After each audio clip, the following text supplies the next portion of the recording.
الحمد لله رب العالمين والعاقبة للمتقين والصلاة والسلام على سيد الأنبياء والمرسلين وعلى آله وأصحابه أجمعين. قال الله تعالى في القرآن الكريم مفهوم هكذا: أعوذ بالله من الشيطان الرجيم بسم الله الرحمن الرحيم. أمن خلق السماوات والأرض وأنزل لكم من السماء ماء فأنبتنا به حدائق ذات بهجة ما كان لكم أن تنبتوا شجرها وإله مع الله بل هم قوم يعدلون. صدق الله العظيم. ربي اشرح لي صدري ويسر لي أمري واحلل عقدة من لساني يفقهوا قولي. ربي زدني علما ربي زدني علما ربي زدني علما. اللهم افتح علينا حكمتك وانشر علينا رحمتك يا ذا الجلال والإكرام. سبحانك لا علم لنا إلا ما علمتنا إنك أنت عليم حکیم. نہایت ہی قابل احترام میری پیاری اور دینی بہنوں، السلام علیکم ورحمۃ اللہ وبرکاتہ. پارہ نمبر 20 ہم نے سٹارٹ کیا ہے الحمدللہ. اس میں میں نے ابھی آپ کے سامنے سورۃ نمل کی آیت نمبر 60 کی تلاوت کی. ترجمہ سماعت فرمائیے. یا وہ بہتر ہے جس نے آسمان اور زمین بنائے اور تمہارے لیے آسمان سے پانی اتارا تو ہم نے اس پانی سے بارونق باغ بنائے. تمہارے لیے ممکن نہ تھا کہ تم ان باغوں کے درخت جو ہے وہ اگا دیتے. کیا اللہ کے ساتھ کوئی معبود ہے؟ ہرگز نہیں، بے شک وہ لوگ شریک ٹھہراتے ہیں. یہاں سے اللہ تعالیٰ کی قدرت اور وحدانیت کے جو ہے وہ دلیل ایک اور پیش کی جا رہی ہے کہ فرماتے ہیں کہ اگر اللہ تعالیٰ نے اللہ سب سے پہلے تو یہ بتا رہے ہیں کہ اللہ تعالیٰ نے زمین اور آسمان بنائے اور آسمان سے پانی اتارا، یعنی بارش کے ذریعے. کیا اللہ تعالیٰ نے جب زمین میں بارش ہوتی ہے، جب آسمان سے بارش ہوتی ہے تو زمین پہ اس کی برکت سے گھاس وغیرہ اگتی ہے اور جتنی فصلیں ہیں وہ فصلیں جو ہیں وہ نئے سرے سے صحیح طریقے سے زندہ ہوتی ہیں، بڑھتی ہیں، پھٹتی پھولتی ہیں. پھر زمین میں جو بیج اگائے جاتے ہیں وہ بیج جو بھی آہستہ آہستہ وہ فصل بن جاتے ہیں. تو اللہ تعالیٰ پھر انہیں پھر کیا اس پانی سے کیا بارش کے پانی سے جدا جدا ان بیچوں کو ان جدا جدا رنگوں سے ذائقوں والے پھل وغیرہ کے باغات جو ہیں وہ پھر اگ جاتے ہیں. اور پھر اگرچہ ظاہری طور پر بیج بویا جاتا ہے، ٹہنیاں لگائی جاتی ہیں، لیکن ان باغات کو پانی سے سیراب کرتے ہوئے لیکن اس کے باوجود ان درختوں کا اگانا ہمارے لیے جو تھا وہ ممکن نہیں تھا، کیونکہ درختوں کو اگنے اور ان کی نشو و نما کے لیے اللہ تعالیٰ نے باقاعدہ جو نظام قرار فرمایا ہے، جو نظام قائم کیا ہے، اگر وہ نظام نہ ہوتا تو درخت کس طرح سے اگائے جاتے؟ کیا قدرت کے یہ دلائل دیکھ کر بھی ایسا کہا جا سکتا ہے کہ اللہ تعالیٰ کے ساتھ کوئی اور بھی معبود ہے؟ ہرگز نہیں ہے، کیونکہ اللہ تعالیٰ واحد ہے اور اس کے سوا کوئی بھی عبادت کے لائق نہیں ہے. جبکہ جو مشرک ہیں وہ ایسے لوگ ہیں کہ جن کی عادت راہ حق یعنی اللہ تعالیٰ کی وحدانیت سے کترانا اور باطل یعنی اللہ تعالیٰ کے ساتھ شرک کو اختیار کرنا ہے. آگے دیکھیے آیت نمبر 21. یا وہ بہتر ہے جس نے رہائش کے لیے زمین اگائی اور اس کے درمیان میں نہریں بنائی اور اس کے لیے لنگر بنائے اور دو دریاؤں کے درمیان آڑ بنائی. کیا اللہ کے ساتھ کوئی اور معبود ہے؟ بلکہ اس میں اکثر لوگ جو ہیں وہ جاہل ہیں. دو جو ہے پہاڑوں کے دو دریاؤں کے درمیان آڑ جو بنائی کہ ایک کھارا پانی میٹھے پانی کو نہیں ملتا اور میٹھا پانی جو ہے وہ کھارے پانی کو نہیں ملتا. اور یہ جو اللہ تعالیٰ نے بیچ میں جو لنگر بنائے کہ پہاڑ بنائے تاکہ زمین میں جو ہے وہ جنبش پیدا کی جائے. تو یہ اللہ تعالیٰ کی قدرت کے جو سارے جو ہیں اللہ تعالیٰ کی معرفت اس کے بارے میں یہ جو آیات مبارکہ ہے. آگے دیکھیے کیا فرمایا جا رہا ہے. ام من یجیب المضطر اذا دعاه ویکشف السوء ویجعلکم خلفاء الارض والہ مع اللہ قلیلا ما تذکرون. کیا وہ بہتر جو مجبور کی فریاد سنتا ہے جب وہ اسے پکارے اور برائی ٹال دیتا ہے اور تمہیں زمین کا وارث کرتا ہے اور اللہ کے ساتھ کوئی اور معبود ہے، تم بہت ہی کم نصیحت حاصل کرتے ہو. یہاں پہ بتایا جا رہا ہے کہ جو مجبور اور لاچار کو پکارنے پر اس کی فریاد کو سنتا ہے، اس کی حاجت روائی کرتا ہے، پھر اس سے برائی کو ختم کر دیتا ہے، کیونکہ اس کے علاوہ اور کوئی بھی اس بات پر قادر نہیں ہے کہ وہ فقر کو دور کر کے مال اور دولت کو عطا کرے، بیماری کو ختم کر کے صحت عطا کرے، شدت اور سختی کی حالت کو بدل کر آسانی میں تبدیل کر دے اور تمہیں پہلے جو لوگ ہیں ان کی جو زمینوں کا وارث بناتا ہے، تم اس میں تصرف کرتے ہو اور بعد میں بعد والے تمہاری زمینوں کے وارث ہیں اور وہ ان میں تصرف کریں گے. کہ جو پہلے لوگ چلے گئے ان کی زمینیں اب مشرک یہ کفار مکہ سے چونکہ خطاب ہو رہا ہے، تو اس وقت ان کی جو پہلے لوگ چلے گئے ان کی زمینیں ان کے پاس تھی، اب جب وہ چلے جائیں گے تو اس کے بعد پھر آنے والے لوگ لے لیں گے. اسی طرح باقی دنیا کا بھی نظام چل رہا ہے کہ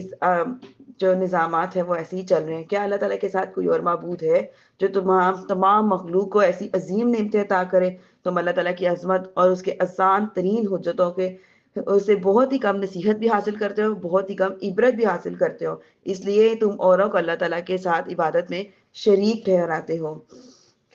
اللہ تعالیٰ مجبوراً لاچاروں کی فریاد کو سنتا بھی ہے اور ان کی جو ہے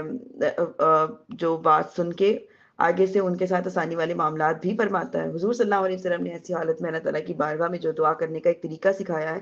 فرماتے ہیں حضرت ابو بکرہ رضی اللہ تعالیٰ عنہ سے روایت ہے، رسول اللہ صلی اللہ علیہ وسلم نے مجبور کی دعا کے بارے میں فرمایا کہ وہ یوں دعا کرے: اللہم رحمتک ارجو فلا تکلنی الی نفسی طرفت عین واصلح لی شأنی کلہ لا الہ الا انت. اے اللہ، میں تیری رحمت کا امیدوار ہوں، تو مجھے آنکھ جھپکنے کی دیر میں میرے نفس کے حوالے نہ کرنا اور میرے سارے کام درست فرما دے، تیرے لیے کوئی اور معبود نہیں ہے. مجبور اور لاچار مسلمان کو خاص طور پہ اس طرح سے دعا کرنی چاہیے. جب بھی ہمیں کوئی لگے کہ ہم بہت زیادہ پریشان ہیں یا بہت زیادہ ضرورت مند ہیں یا ہمارے کچھ کئی معاملات میں انسان کافی پریشان ہو جاتا ہے، تو وہ اللہ تعالیٰ سے الفاظ کے ساتھ دعا کرے تو اللہ پاک اس کی دعا کو قبول فرماتے ہیں. بے شک ہر انسان جو ہے حاجت مند ہے، ہر انسان کو اپنے کام درست کرنے ہیں، ہر انسان کو اللہ پاک سے اپنی دعاؤں کو قبول کروانا ہے، تو اس لیے ہم سب کو ان الفاظ سے دعا کرنی چاہیے. آیت 63 دیکھیے: کیا وہ بہتر ہے جو تمہیں خشکی اور تری کے اندھیروں میں راہ دکھاتا ہے، اور وہ جو ہوائیں بھیجتا ہے اور اس حال میں کہ وہ ہوائیں اللہ کی رحمت سے پہلے خوشخبری دے رہی ہوتی ہیں. کیا اللہ کے ساتھ کوئی اور معبود ہے؟ اللہ ان کے شرک سے بالا تر ہے. یعنی کہ خوشخبری کس چیز کی دے رہی ہوتی ہے؟ جب آندھی سے پہلے، جب بادلوں سے پہلے ہوائیں چلتی ہیں، پھر انسان ہوش ہو جاتا ہے کہ بارش ہونے والی ہے. اس بارش کے بارے میں یہاں پہ فرمایا جا رہا ہے کہ اللہ کی رحمت کی بارش سے پہلے آنے سے بارش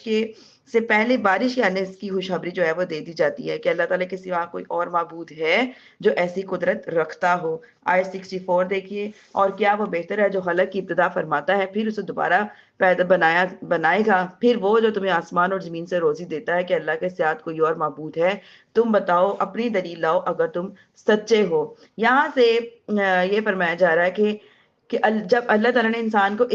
پہلی مرتبہ پیدا فرمایا، پھر مخلوق کے بعد اسے پھر دوبارہ پیدا کرے گا، وہ اللہ بنائے گا. جو پہلی بار بنانے پہ قادر ہے اس کے لیے دوسری بار بنانا تو درجہ اولا آسان ہے. کفار اگرچہ موت کے بعد زندہ کیے جانے کا اقرار اور اعتراف نہیں کرتے، اس کے باوجود وہ ان کے سامنے اللہ تعالیٰ کے دوبارہ زندہ کیے جانے پر قادر ہونے کی دلیل اس لیے بیان کی گئی ہے کہ جب دوبارہ زندہ کیے جانے پر ناقابل تردید دلائل قائم ہیں تو ان کا اقرار نہ کرنا کچھ بھی قابل لحاظ نہیں ہے. تو اب ہم ان کے جو مرضی کہیں ان کو بات سمجھ میں آنے والی نہیں ہے، بلکہ یہ کفار پہلی مرتبہ پیدائش کے قائل ہیں اور انہیں دوبارہ پیدا کیے جانے کا قائل ہونا پڑے گا، کیونکہ ابتدائی پیدائش دوبارہ پیدا کیے جانے والے کی انتہائی مضبوط دلیل ہے، اور اب ان کے لیے اس سے میں عذر کا انکار کرنے کی کوئی بھی گنجائش باقی نہیں رہتی. آگے دیکھیے آیت 26: قُلْ لَا يَعْلَمُ مَا فِي السَّمَاوَاتِ وَالْأَرْضِ الْغَيْبَ إِلَّا اللَّهُ وَمَا يَشْعُرُونَ إِلَّا إِيَّانَ يُبْعَثُونَ. کیا فرما رہے ہیں؟ تم فرماؤ، اللہ کے سوا آسمان اور زمین میں کوئی غیب نہیں جانتا اور لوگ نہیں جانتے کہ انہیں کب اٹھایا جائے گا. یعنی کہ یہاں سے فرمایا جا رہا ہے علم غیب کے متعلق ایک یہ والی جو آیت مبارکہ ہے، فرماتے ہیں کہ علم غیب سے متعلق اہل حق کے اصل عقیدے کی وضاحت ہو. امام احمد جو رضا ہیں رحمۃ اللہ علیہ فرماتے ہیں علم غیب اللہ تعالیٰ کا خاصہ ہونا بے شک حق ہے، اور کیوں نہ ہو. اللہ پاک ارشاد فرماتے ہیں قُلْ لَا يَعْلَمُ مَا فِي السَّمَاوَاتِ وَالْأَرْضِ الْغَيْبَ إِلَّا اللَّهُ. سورۃ نمل میں اسی آیت میں کیا فرما رہے ہیں کہ تم فرما دو آسمان اور زمین میں اللہ کے سوا کوئی عالم الغیب نہیں ہے، کہ ذاتی علم ذاتی اور علم محیط اس سے مراد ہے وہی اللہ تعالیٰ کے لیے ثابت ہے اور مخصوص ہے. علم عطائی کا جو دوسرے کا دیا ہوا ہوتا ہے، جیسے کہ ہم کسی سے انڈائریکٹ، جیسے کہ ہم کسی سے علم سیکھ رہے ہوں، وہ علم عطائی ہے. لیکن جتنا بھی علم ہے وہ سارا کا سارا علم غیب وہ اللہ تعالیٰ کے ساتھ خاص ہے، اور علم غیر محیط میں بعض اشیاء کے بارے میں بتایا جا رہا ہے اور بعض اشیاء کے بارے میں تو بتا دیا گیا ہے، جیسے قیامت کا آنا، جنت اور دوزخ، اور بعض سے جو ہے وہ ناواقف رکھا گیا ہے۔ اللہ تعالیٰ کے لیے یہ ہو ہی نہیں سکتا کہ انہیں کوئی علم غیب کا علم نہ ہو، کیونکہ جتنا بھی علم ہم تک پہنچا ہے وہ اللہ تعالیٰ کے علم میں سے ہی ہم تک پہنچا ہے۔ اس سے مخصوص ہونا تو دوسرا درجہ ہے۔ اللہ تعالیٰ کی عطا سے علم غیوب غیر محیط کا انبیاء علیہ الصلوۃ والسلام کو ملنا بھی قطعاً حق ہے، اور کیوں نہ ہو۔ اللہ پاک کیا ارشاد فرماتے ہیں کہ اللہ تعالیٰ نے اپنے علم غیب سے جو علم انبیاء علیہ الصلوۃ والسلام کو عطا فرمایا، پھر انبیاء علیہ الصلوۃ والسلام کے ذریعے جو باتیں امت کو بتانے والی تھیں اللہ پاک نے وہ امت کو بتائیں، اور یہ سارا کا سارا جو قرآن کا علم ہے ہمارے پاس اللہ رب العزت کی طرف سے پہنچا ہے نا۔ تو اللہ کیا فرما رہے ہیں، اور اللہ کی شان یہ نہیں ہے کہ عام لوگوں تمہیں غیب کا علم دے، ہاں اللہ چن لیتا ہے اپنے رسولوں کو جسے چاہتا ہے۔ اور اللہ کیا فرماتے ہیں، اللہ عالم الغیب ہے، تو تو اپنے غیب پر وہ اپنے غیب پر کسی کو مسلط نہیں کرتا سوائے اپنے پسندیدہ رسولوں کے پاس بھی جتنا بھی علم غیب ہے وہ سب اللہ تعالیٰ کی طرف سے ہے، اور جتنا وہ مخلوق کو بتانا چاہتے ہیں، امت کو بتانا چاہتے ہیں، وہ سارا امت تک وہ بعد میں جو ہے رسولوں کے ذریعے منتقل کیا جاتا ہے۔ آیت 66 دیکھیے، کیا کافروں کا علم آخرت کے بارے میں مکمل ہو چکا ہے، بلکہ اس کی طرف سے شک میں ہے، اور بلکہ وہ اس میں اندھے ہیں۔ یعنی کہ قیامت قائم ہونے کا ان کو جو علم اور یقین حاصل ہو گیا ہے، یا جو اس کا وقت وہ دریافت کرتے ہیں کہ وہ کب آئے گی۔ اور کافروں نے کہا، کیا جب ہم اور ہمارے باپ دادا مٹی ہو جائیں گے تو کیا ہم پھر نکالے جائیں گے؟ بے شک یہ وعدہ ہمیں اور اس سے پہلے باپ داداؤں کو دیا گیا تھا، یہ تو صرف ہم پہلے لوگوں کی جھوٹی کہانیاں ہیں۔ قل سیروا فی الارض فانظروا کیف کان عاقبۃ المجرمین، ہاں تم فرماؤ زمین میں چلو اور دیکھو مجرموں کا کیسا حال ہوا، جا کے دیکھو ان جگہوں میں، ان بستیوں میں کہ پہلے لوگ کس طرح سے ہلاک ہوئے ہیں۔ وَلَا تَحْزَنْ عَلَيْهِمْ، اے حبیب آپ ان پر غم نہ کرو، وَلَا تَكُنْ فِي ضَيْقٍ مِّمَّا يَمْكُرُونَ، اور ان کی سازشوں سے اپنے دل کو تنگ نہ کریں۔ یہاں پہ نبی کریم صلی اللہ علیہ وسلم کو تسلی دی جا رہی ہے، تسکین دی جا رہی ہے کہ آپ ہرگز پریشان نہ ہو۔ کافر کہتے ہیں یہ وعدہ کب پورا ہوگا، یعنی قیامت کب آئے گی؟ اگر تم سچے ہو تو بتاؤ، تم فرماؤ ہو سکتا ہے جس عذاب کی تم جلدی مچا رہے ہو اس کا کچھ حصہ تمہارے پیچھے آ لگا ہو، یعنی کہ ہو سکتا ہے اللہ تعالیٰ کی طرف سے کہ جس چیز کی تم جلدی کر رہے ہو اس کا کچھ حصہ تمہارے پیچھے ہے کہ تمہارے قریب پہنچ جائے۔ چنانچہ وہ جو غزوہ بدر کے دن ان پر ایسا ہی ہوا تھا، غزوہ بدر کا دن پر آ ہی گیا، اور باقی جو عذاب ہے وہ انشاءاللہ ان کو موت کے بعد آئیں گے۔ وَإِنَّ رَبَّكَ لَذُو فَضْلٍ عَلَى النَّاسِ وَلَكِنَّ أَكْثَرَهُمْ لَا يَشْكُرُونَ، کیا فرماتے ہیں، بے شک تیرا رب لوگوں پر فضل والا ہے لیکن ان میں اکثر لوگ یہ شکر ادا نہیں کرتے، اور بے شک رب جو ہے تمہارا رب یقیناً جانتا ہے، اور ان کے سینے چھپائے ہوئے ہیں اور جو وہ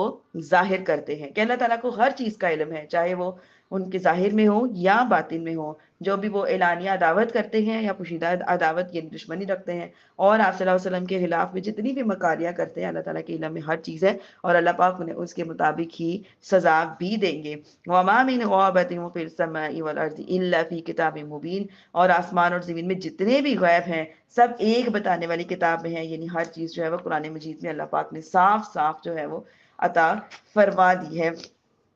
تو اس وجہ سے اب چونکہ ہر چیز ہمارے سامنے آ گئی ہے تو ہم سب کو چاہیے کہ اپنے گناہوں کو چھوڑ دیں، کیونکہ اللہ اسے جانتا ہے اور اس کے تمام افعال پر جو کچھ بھی ہے، اگرچہ وہ اپنے افعال کو مخلوق پر چھپانے کی انتہائی کوشش کر لے، ہم انسان اپنے جتنے بھی معاملات کو، گناہوں کو اپنی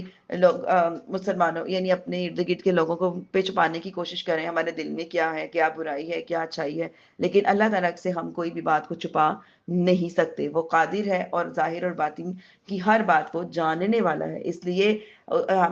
ہم سب کو اپنے دل کے بارے میں بغض، کینہ، حسد، عداوت ہر چیز سے پاک رکھنا چاہیے، کیونکہ جو بھی دل میں چھپی ہوئی چیزیں ہوتی ہیں اللہ پاک ان سب کو جانتے ہیں۔ کیا فرمایا جاتا ہے، وہ جانتا ہے جو کچھ آسمان اور زمین میں ہے، وہ جانتا ہے جو تم چھپاتے ہو اور جو تم ظاہر کرتے ہو، اور اللہ دلوں کی باتوں کو جانتا ہے۔ اور چونکہ جب دل میں ہمارے اللہ نے رہنا ہے، ہم نے اپنے دل میں قرآن کو رکھنا ہے، تو جہاں پہ جو اندھیرا اور اجالا ایک جگہ پہ اکٹھا نہیں ہو سکتا، تو اپنے دلوں کو پہلے ان اندھیروں سے صاف کرنا پڑے گا، پھر آ کے یہ نور کی روشنی سے روشن ہوگا دل انشاءاللہ تعالیٰ۔ آگے دیکھیے کیا فرما رہے ہیں آیت نمبر 76، اور بے شک یہ قرآن بنی اسرائیل سے اکثر وہ باتیں ذکر کرتا ہے جس میں وہ اختلاف کرتے ہیں، اور بے شک یہ مسلمانوں کے لیے ہدایت اور رحمت ہے۔ بے شک تمہارا رب اپنے حکم سے ان کے درمیان فیصلہ فرما دے گا اور وہی عزت والا علم والا ہے، تو تم اللہ پر بھروسہ کرو، بے شک تم روشن کتاب پر ہو۔ آگے دیکھیے کیا فرما رہے ہیں، 80 آیت نمبر 80، اِنَّكَ لَا تُسْمِعُ الْمَوْتَى وَلَا تُسْمِعُ الصُّمَّ الدُّعَاءَ إِلَّا وَلَّوْا مُدْبِرِينَ۔ کیا مطلب، بے شک تم مردوں کو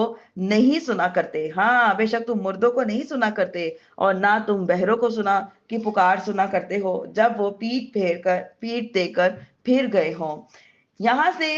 بتایا جا رہا ہے، حضرت اعلیٰ حضرت رحمۃ اللہ علیہ فرماتے ہیں کہ اس آیت میں سننے والوں کی نفی نہیں بلکہ سنانے والوں کی نفی کی گئی ہے، اور کہ اگر سننے کی نفی مان بھی لی جائے تو یقیناً سننا قبول کرنے کے لیے سننے اور نفع بخشنے کے لیے کے معنی میں ہے۔ باپ اگر عاقل بیٹے کو 1000 بار کہتا ہے کہ میری بات نہیں سنتا، میری بات نہیں سنتا، کسی عقل والے کے نزدیک اس کے یہ معنی نہیں ہوتے کہ حقیقتاً اس کے کان جو ہے وہ اس کے کانوں میں آواز ہی نہیں جاتی، یا پھر اس کے کان ہی بند ہے۔ لہذا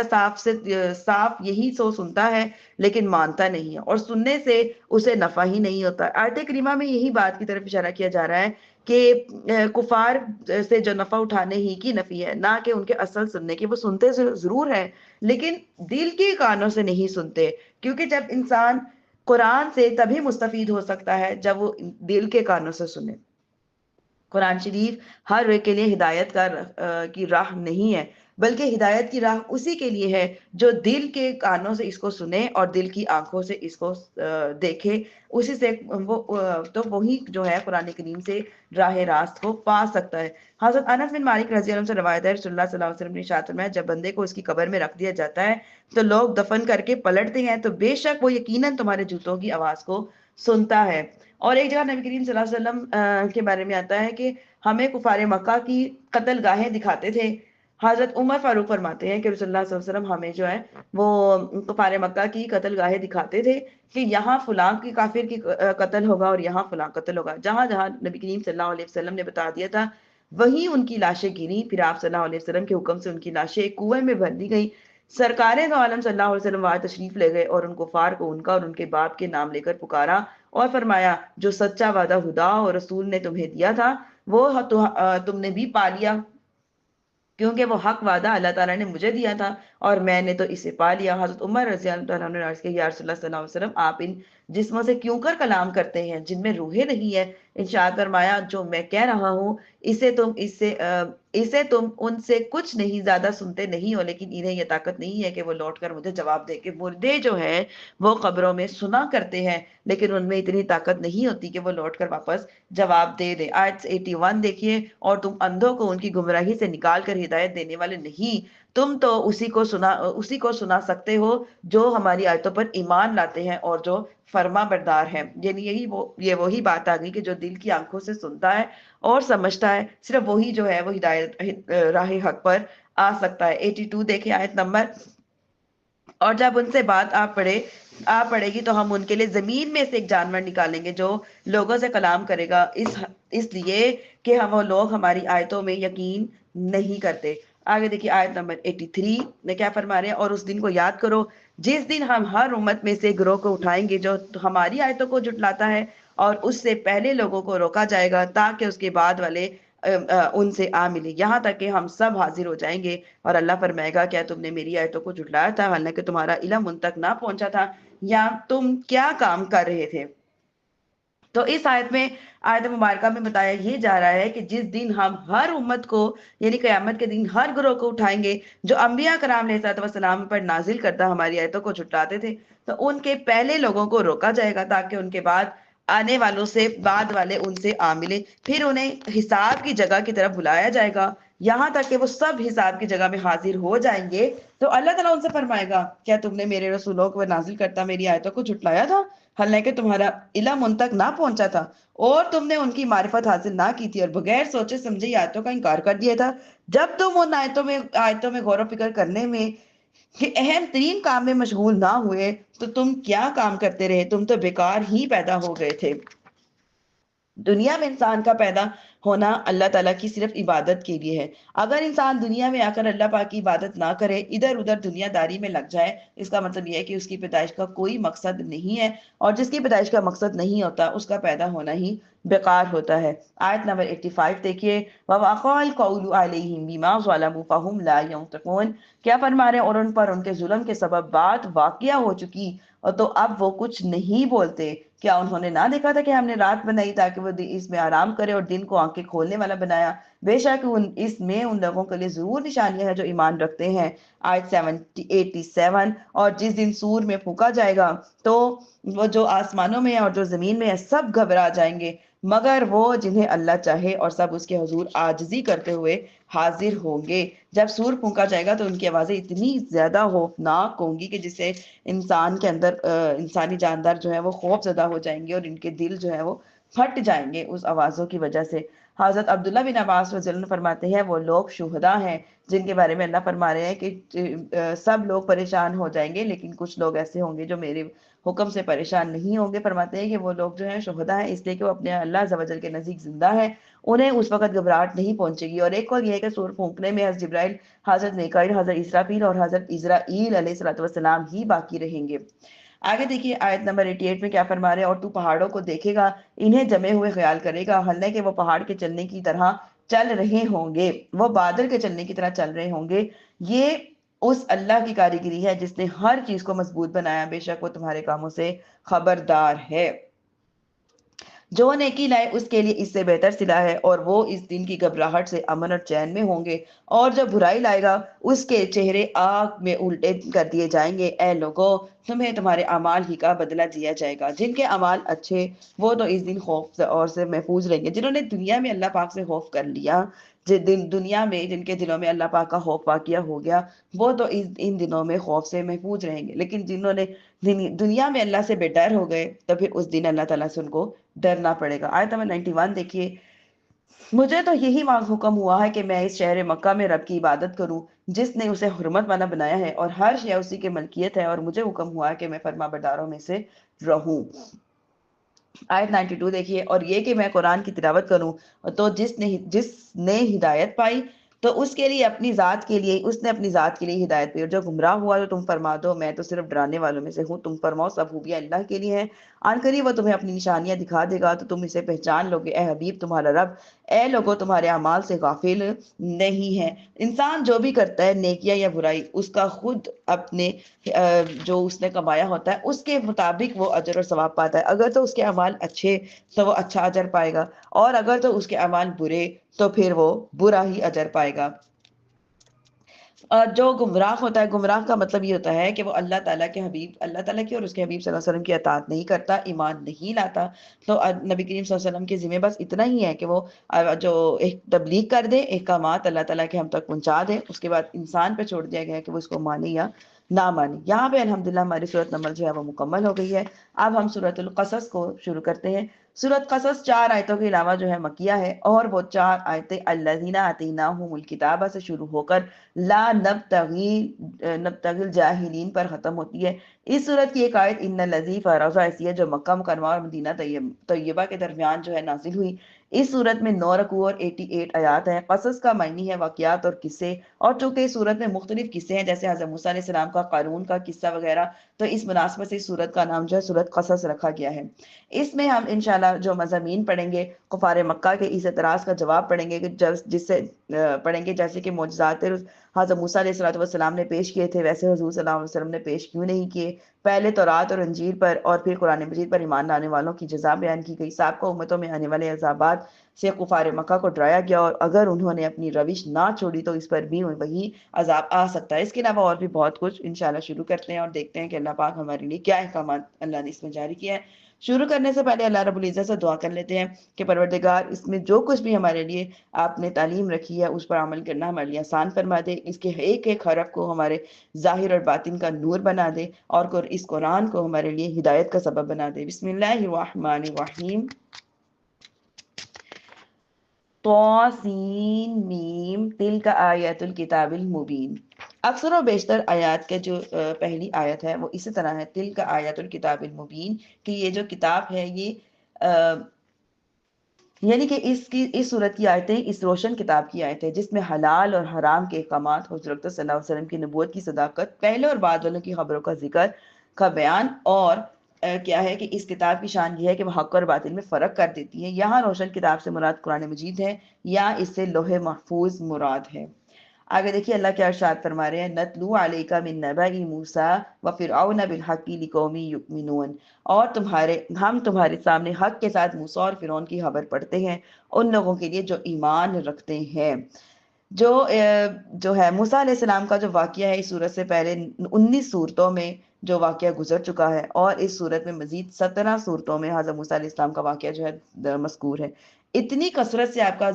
واقعہ جو ہے ذکر کیا گیا ہے، اس کی وجہ یہ ہے کہ اس میں حضور صلی اللہ علیہ وسلم کی نبوت کی خاص دلیل تھی، کیونکہ آپ بغیر پڑھے تاریخ دانوں کے پاس بیٹھے بغیر ایسے سچے واقعات بیان کر رہے تھے کہ یہ وحی کے بغیر ممکن نہیں ہے۔ دوسری وجہ یہ ہے کہ عرب میں حضرت موسیٰ علیہ السلام اور فرعون کے واقعات خاص اور عام ہر ایک میں بہت زیادہ مشہور تھے، اور ان واقعات میں بنی اسرائیل نے بہت سی غلط ملت باتیں جو ملا دی تھی، اس لیے اللہ تعالیٰ نے یہ واقعات قرآن مجید میں جگہ جگہ مختلف طریقوں سے بیان کی ہیں تاکہ ان کے غلط اور صحیح پہلو جو ہے وہ ایک دوسرے سے الگ ہو جائیں۔ آیت نمبر 4 دیکھیے، بے شک فرعون نے زمین میں تکبر کیا اور اس کے لوگوں نے مختلف گروہ بنا لیے تھے، اور ان میں ایک گروہ بنی اسرائیل کو کمزور کر رکھا تھا، ان کے بیٹوں کو ذبح کر دیتا، ان کی عورتوں کو زندہ رکھتا تھا، بے شک وہ یوں کیا کرتے تھے، فساد پھیلاتے تھے۔ اور ہم چاہتے تھے کہ ان لوگوں پر احسان فرمائے جنہیں زمین میں کمزور بنایا گیا تھا، اور انہیں پیشوا بنائے، اور انہیں ملک اور مال کا وارث بنائے، اور انہیں زمین میں اقتدار دے، اور فرعون اور حامان اور ان کے لشکروں کو وہی دکھا دے جس کا انہیں ان کی طرف سے خطرہ تھا۔ یہاں پہ فرمایا جا رہا ہے کہ فرعون نے تو بنی اسرائیل کو کمزور بنا رکھا تھا، لیکن اللہ تعالیٰ یہ چاہتا تھا کہ بنی اسرائیل کو فرعون کی سختی سے نجات دے کر ان پر احسان کرے، انہیں پیشوا بنائیں کہ لوگوں کو نیکی کی راہ دکھائیں، لوگ نیکی میں ان کی اقتدار کریں، اور اللہ تعالیٰ وہی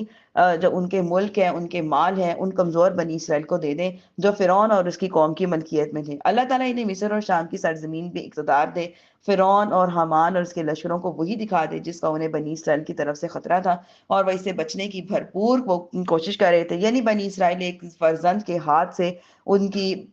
سلطنت کا زوال ہونا اور ان لوگوں کا ہلاک ہو جانا، یہ اللہ تعالیٰ کا جو تھا ارادہ تھا۔ آیت نمبر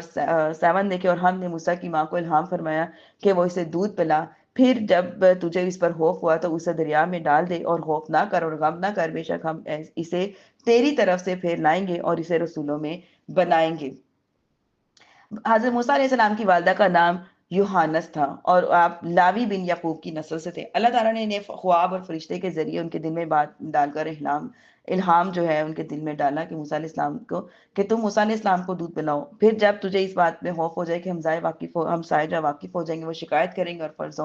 فرعون جو ہے آ کے وہ ان کے بیٹے کو کہیں قتل کرنے کا ارادہ نہ کرے، تو وہ اس بات تو اللہ تعالیٰ نے فرمایا کہ بے خوف ہو جاؤ، بالکل جو ہے وہ پریشان نہ ہو، بلکہ کیا کرو، اس بچے کو صندوق میں ڈال کے دریائے نیل میں جا کے ڈال دو، اور اسے غرق ہونے اور ہلاک ہونے کا اندیشہ جو ہے اس کے بارے میں بالکل بھی پریشان نہ ہو، کیونکہ ہم اسے تیری طرف واپس لائیں گے اور اسے رسول بنائیں گے، رسولوں میں سے بنائیں گے۔ چنانچہ آپ رضی اللہ تعالیٰ عنہ نے کچھ دن میں حضرت موسیٰ علیہ السلام کو دودھ پلاتی رہی، کیونکہ اللہ تعالیٰ نے حضرت موسیٰ علیہ السلام کو بالکل صحیح رکھا، اور جا کے فرعون کے محل کے پاس جو دریا تھا وہاں پہ ان کے صندوق کو لے گئے، اور ان کی ماں کے ساتھ جو وعدہ کیا تھا وہ پورا کیا، بلکہ کیا کیا کہ ان کی ماں نے ہی ان کو دودھ پلایا۔ اس عرصے میں نہ آپ علیہ السلام روتے تھے، اور نہ ہی ان کی گود میں کوئی اور حرکت کرتے تھے، اور نہ ہی آپ کی بہن کے سوا کسی کو آپ علیہ السلام کی ولادت کی اطلاع تھی۔ اور جب آپ کو فرعون کی طرف سے اندیشہ ہوا تو حضرت موسیٰ کو ایک صندوق میں رکھ کر، جو کہ خاص طور پر اس مقصد کے لیے بنایا گیا تھا کہ رات کے وقت دریائے نیل میں اس کو بہا دیا گیا۔ اچھا جی، آگے دیکھیے کیا فرما رہے ہیں آیت نمبر 8، اور تو اسے فرعون کے گھر والوں نے اٹھا لیا تاکہ وہ ان کے لیے دشمن اور غم بنے، بے شک فرعون اور حامان اور اس کے لشکر جو تھے وہ خطا کار تھے۔ اور فرعون کی بیوی نے کہا، یہ بچہ میری اور تیری آنکھوں کی ٹھنڈک ہے، اسے قتل نہ کرو، شاید یہ ہمیں نفع دے یا ہم اسے بیٹا بنا لیں۔ اور وہ بے خبر تھے۔ اور صبح کے وقت موسیٰ کی ماں کا دل بے قرار ہوا، بے شک قریب تھا کہ وہ اسے ظاہر کر دیتی، اور اگر ہم اس کے دل کو مضبوط نہ کرتے تو وہ ہمارے وعدے پر یقین رکھنے والوں میں سے ہے۔ آگے دیکھیے آیت نمبر 11 میں کیا فرمایا جا رہا ہے، اور ان کی ماں نے ان کی بہن سے کہا، اس کے پیچھے چلی جاؤ، اور اس کی بہن اسے دور سے دیکھتی رہی اور فرعونیوں کو خبر نہ تھی، اور ہم نے پہلے سے ہی سب دائیاں ان پر حرام کر دی تھی۔ اور موسیٰ کی بہن نے کہا، کیا میں تمہیں ایسی گھر والے کے بارے میں بتا دوں جو تمہارے اس بچے کی ذمہ داری لے لے گی اور اس کی خیر خواہ بھی ہوگی۔ ہم نے پہلے ہی موسیٰ علیہ السلام کو منع کر دیا تھا کہ وہ اپنی والدہ کے علاوہ کسی کا بھی دودھ جو ہے وہ نوش نہیں فرمائیں گے۔ اللہ تعالیٰ یہاں سے یہ حکم فرما رہے ہیں۔ اور جس قدر دائیاں حاضر کی گئی، ان سب میں سے وہ جب دودھ پینے لگتے تو وہ دودھ پیتے ہی نہ۔ اس سے ان لوگوں کو بہت فکر ہوئی کہ کہیں اسے کوئی ایسی دائی میسر ہو جو اس کو دودھ پلائے۔ دائیوں کے ساتھ آپ علیہ الصلوۃ والسلام کی ہمشیرہ بھی یہ حال دیکھنے چلی گئی، اور صورتحال دیکھ کر انہوں نے کہا کہ میں آپ کو ایسے گھر کے بارے میں بتا دیتی ہوں جو تمہارے اس بچے کی ذمہ داری لے لے گی اور اس کی خیر خواہ بھی ہوگی۔ فرعونیوں کو انہوں نے یہ بات منظور کر لی اور کہا کہ ٹھیک ہے، آپ اپنی والدہ کو بلوائیں۔ حضرت موسیٰ علیہ السلام نے فرعون کو حضرت موسیٰ علیہ السلام فرعون کی گود میں تھے اور دودھ کے لیے رو رہے تھے، اور فرعون آپ علیہ الصلوۃ والسلام کی شفقت کے ساتھ جو ہے ان کو بہلا رہا تھا۔ جب آپ کی والدہ تشریف رہی تو آپ نے ان کی خوشبو پائی، اور جب اس کو بھی قرار آ گیا اور آپ نے اس کا دودھ نوش فرمایا۔ فرعون نے کہا، تم اس بچے کی کیا لگتی ہو؟ تو اس نے تیرے سوا کسی سے بھی دودھ نہیں لیا۔ انہوں نے کہا، میں ایک عورت ہوں، پاک صاف رہتی ہوں، میرا دودھ خوشگوار ہے اور جسم خوشبودار ہے، اس لیے جس بچے کے مزاج میں نفاست ہوتی ہے وہ ہر عورت کا جو دودھ نہیں لیتا، جبکہ میرا دودھ پی لیتے ہیں۔ فرعون نے انہیں جو بچہ دے دیا اور دودھ پلانے میں انہیں مقرر کر کے جو فرزند کو اپنے گھر لے جانے کی اجازت دے دی۔ چنانچہ حضرت موسیٰ علیہ السلام کو اپنے مکان میں لے گئی۔ اللہ تعالیٰ نے اس طرح اپنا وعدہ پورا کیا، اور اسی وقت انہیں اطمینان کامل ہو گیا کہ اللہ تعالیٰ نے جو بھی وعدہ کیا تھا، یہ جو میرے بیٹے ہیں یہ ضرور کوئی نبی ہوں گے۔ اس وجہ سے اللہ تعالیٰ نے جو ہے اللہ تعالیٰ نے یہاں پہ اس آیت میں اپنے وعدے کا ذکر فرمایا ہے۔ آیت 13 دیکھیے، تو ہم نے اسے اس کی ماں کی طرف لوٹا دیا تاکہ ماں کی آنکھ کی ٹھنڈک ہو اور وہ غم نہ کھائے، اور جان لے کہ اللہ کا وعدہ سچا ہے، لیکن اکثر لوگ جو ہے وہ نہیں جانتے۔ پھر جب موسیٰ اپنی جوانی کو پہنچے اور بھرپور ہو گئے تو ہم نے اسے حکمت اور علم عطا فرمایا، اور ہم نیکوں کو ایسا ہی صلہ دیتے ہیں۔ جب حضرت موسیٰ علیہ السلام کی عمر جو 30 سال یا اس سے زیادہ ہو گئی تو اللہ تعالیٰ نے اسے اپنے علم سے نوازا۔ حضرت موسیٰ علیہ السلام کا جو علم تھا وہ لدنی تھا، جو استاد کے بغیر آپ کو عطا ہوا تھا، جیسا کہ آتینہ سے جو ہے وہ معلوم ہو رہا ہے۔ آیت نمبر 15 دیکھیے، اور ایک دن موسیٰ شہر والوں کی دوپہر کی نیند کے وقت شہر میں داخل ہوئے، اور اس میں 2 مردوں کو لڑتے ہوئے پایا۔ ایک موسیٰ کے گروہ میں سے تھا، دوسرا ان کے دشمنوں کے گروہ میں سے تھا۔ وہ جو موسیٰ کے گروہ میں سے تھا اس نے موسیٰ سے ان کے خلاف جو ہے مدد مانگی، تو جو انہوں نے دشمنوں سے جو ان کے جو تھا اس کے دشمنوں میں سے تھا موسیٰ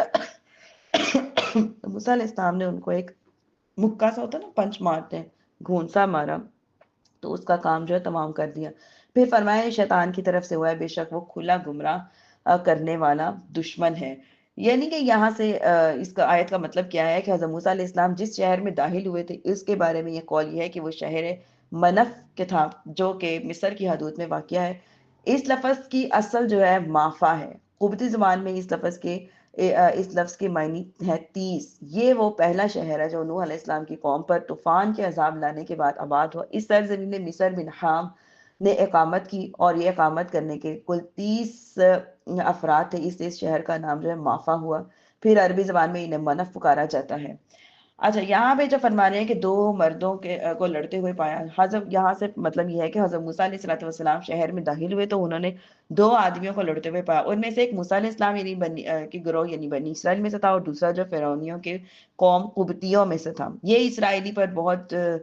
ظلم کر رہا تھا، اور ان میں جو لکڑیوں کا انبار لاد کر فرعون کے کچن میں لے جائیں۔ تو جو مرد حضرت موسیٰ علیہ السلام کے گروہ میں سے تھا، اس نے حضرت موسیٰ علیہ السلام سے ان کے خلاف مدد مانگی جو اس کے دشمنوں میں سے تھا، اور موسیٰ علیہ السلام نے پہلے اس قبطی سے کہا تو اسرائیل پر ظلم نہ کر، اس کو چھوڑ دے، لیکن وہ باز نہ آیا اور بد زبانی کرنے لگا۔ حضرت موسیٰ علیہ السلام نے اس کو ظلم سے روکنے کے لیے ایک جو ہے اس پہ ایک گھونسا مارا، وہ گھونسا کھاتے ہی مر گیا۔ آپ علیہ السلام نے اسے ریت میں دفن کر دیا، اور آپ کا ارادہ اسے قتل کرنے کا ہرگز نہیں تھا۔ پھر آپ علیہ السلام نے فرمایا، یہ قبطی کا اسرائیلی پر ظلم کرنا جو اس کی ہلاکت کا باعث ہوا ہے، یہ کام شیطان کی طرف سے ہوا ہے، اور بے شک وہ کھلا گمراہ کرنے والا دشمن ہے۔ ایک قول یہ ہے کہ اس آیت میں حاضر سے اس قتل کی طرف اشارہ ہے جو موسیٰ علیہ السلام سے بلا ارادہ ہوا تھا، یعنی قبطی کو قتل کرنے کا کام در حقیقت یہ شیطان کی طرف سے ہوا تھا۔ اس آیت مبارکہ میں اس کے متعلق جو ہے یہ آیت مبارکہ ہے۔ آیت 16 دیکھیے، موسیٰ نے عرض کی اے میرے رب، میں نے اپنی جان پر زیادتی کی ہے تو مجھے بخش دے۔ تو اللہ نے اسے بخش دیا، بے شک وہ بہت مہربان بخشنے والا ہے۔ پھر کیا ہے، عرض کی اے میرے رب، تو نے مجھے میرے اوپر جو احسان کیا ہے اس کی قسم کہ اب ہرگز میں مجرموں کا مددگار نہیں ہوں گا۔ موسیٰ علیہ السلام نے یہاں پہ اللہ تعالیٰ سے دعا کی تھی کہ جیسا کہ میری تقصیر کی بخشش ہو گئی ہے تو نے میرے اوپر جو احسان کیا ہے، اور اب مجھ پر یہ کرم بھی فرما کہ مجھے فرعون کی صحبت اور یہاں رہنے والے لوگوں سے بھی بچا، کہ کیونکہ ان کے ہمراہ رہنے والوں میں شمار کیا جانا بھی اس طرح کا مددگار ہونا ہے کہ میں ہرگز مجرموں کا مددگار نہیں ہوں۔ آیت 19 میں دیکھیے، پھر موسیٰ نے شہر سے ڈرتے ہوئے انتظار میں صبح کی تو اچانک دیکھا کہ وہ جس نے کل ان سے مدد مانگی تھی، وہ مدد مانگی تھی، فریاد کر رہا تھا۔ تو موسیٰ نے ان سے فرمایا کہ بے شک وہ ضرور کھلا گمراہ ہے۔ تو جب موسیٰ نے چاہا کہ اس قبطی کو پکڑ لے تو جو ان دونوں کا دشمن تھا، تو وہ بولا اے موسیٰ، کیا تم مجھے ویسے ہی قتل کرنا چاہتے ہو جیسا تم نے کل ایک شخص کو قتل کیا تھا؟ تم تو یہی چاہتے ہو کہ زمین میں زبردستی کرنے والوں بن جاؤ، تو تم اصلاح کرنے والوں میں سے نہیں ہونا چاہتے۔ اس آیت مبارکہ میں موسیٰ علیہ السلام کی دعا مانگنے کے بعد موسیٰ علیہ السلام نے شہر میں ڈرتے ہوئے اور ان کے انتظار میں صبح کی کہ خدا جانے اس قبطی کو مارنے کا صبح کیا نتیجہ نکلے گا، قوم والے کیا کہیں گے۔ جب صبح ہوئی تو اچانک آپ نے دیکھا کہ وہ مرد جس نے کل ان سے مدد مانگی تھی آج پھر فریاد کر رہا تھا۔ عبداللہ بن عباس رضی اللہ تعالیٰ عنہ فرماتے ہیں کہ فرعون کی قوم کے لوگوں نے فرعون کو اطلاع دی کہ موسیٰ علیہ السلام کے کسی شخص نے ہمارے آدمی کو مار ڈالا ہے۔ تو اس پر فرعون نے کہا کہ قاتل اور گواہوں کو تلاش کرو۔ چنانچہ فرعونی گشت کرتے پھرتے ہوئے تھے تو انہیں کوئی بھی ثبوت نہیں ملا۔ دوسرے دن جب حضرت موسیٰ علیہ السلام کو پھر ایسا اتفاق پیش آیا کہ بنی اسرائیل کا وہی مرد جس نے ایک روز پہلے مدد چاہی تھی، آج پھر وہی فرعونی سے لڑ رہا تھا، تو حضرت موسیٰ علیہ السلام کو دیکھ کر اس نے پھر سے فریاد کرنے لگا۔ تب موسیٰ علیہ السلام نے فرمایا بے شک وہ تو ضرور جو ہے وہ کھلا گمراہ ہے۔ اس سے آپ علیہ السلام کی مراد یہ تھی کہ تو روز لوگوں سے لڑتا ہے، اپنے آپ کو مصیبت اور پریشانی میں ڈالتا ہے اور اپنے مددگاروں کو بھی ڈالتا ہے، تو کیوں ایسے موقعوں سے نہیں بچتا، کیوں احتیاط نہیں کرتا؟ پھر حضرت موسیٰ علیہ السلام کو رحم آیا، اس نے چاہا کہ اس فرعونی نے جو ظلم کیا اسے اس کو رہائی جو ہے وہ دلائی جائے۔ پھر جب موسیٰ علیہ السلام نے چاہا کہ اس فرعون کو پکڑ لیں اور اس پر جو ہے وہ گرفت فرمائیں، تو ان دونوں کا جو دشمن تھا اسرائیلی مرد غلطی سے ہی سمجھا کہ حضرت موسیٰ علیہ السلام مجھ سے خفا ہے اور مجھے پکڑنا چاہتے ہیں۔ یہ سمجھ کر وہ بولا ہے موسیٰ علیہ السلام، کیا تم مجھے ویسے ہی قتل کرنا چاہتے ہو جیسے تم نے کل ایک بندے کو قتل کیا تھا؟ کیا تم چاہتے ہو کہ مصر کی زمین میں زبردستی کرنے والے بن جاؤ اور تم اصلاح کرنے والوں میں سے نہیں ہونا چاہتے؟ موسیٰ نے یہ بات سنی، فرعون نے جب یہ بات سنی جا کر فرعونی نے جب کسی اور آدمی نے یہ بات سنی جا کر فرعون کو اطلاع دی کہ کل کے جو فرعونی مقتول کے قاتل حضرت موسیٰ علیہ السلام ہے، تو فرعون نے حضرت موسیٰ علیہ السلام کے قتل کا حکم دیا اور لوگ حضرت موسیٰ علیہ السلام کو جو وہ ڈھونڈنے نکل گئے، اور شہر کے جو دوسرے کنارے سے ایک مومن شخص دوڑتا ہوا آیا اور کہا اے موسیٰ، بے شک دربار والے آپ کے بارے میں مشورہ کر رہے ہیں کہ آپ کو قتل کر دیں اور آپ نکل جائیں، بے شک میں آپ کے خیر خواہوں میں سے ہوں۔ پھر موسیٰ شہر سے ڈرتے ہوئے انتظار کرتے ہوئے نکلے اور موسیٰ نے کہا اے میرے رب، مجھے ظالموں سے نجات دے دے۔ پھر جب وہ مدین کی طرف متوجہ ہوئے اور کہا عنقریب میرا رب مجھے سیدھا راستہ بتا دے گا، اور جب وہ مدین کے پانی میں تشریف لائے تو وہاں لوگوں کے ایک گروہ کو دیکھا کہ وہ اپنے جانوروں کو پانی پلا رہے ہیں، اور ان کی طرف دو عورتوں کو دیکھا کہ وہ اپنے جانوروں کو روک رہی ہیں۔ موسیٰ علیہ السلام نے فرمایا تم دونوں کا کیا حال ہے؟ وہ بولی ہم پانی نہیں پلاتی جب تک سب چرواہے پلا کر پھیر نہ لے جائیں، اور ہمارے باپ جو ہے وہ بہت بوڑھے ہو گئے ہیں۔ اور موسیٰ نے ان دونوں کے جانوروں کو پانی پلا دیا اور تو پھر سائے کے طرف پھرے اور عرض کی کہ اے میرے رب، میں اس خیر کھانے کی طرف جو محتاج ہوں، تو جو تو میرے لیے اتارے۔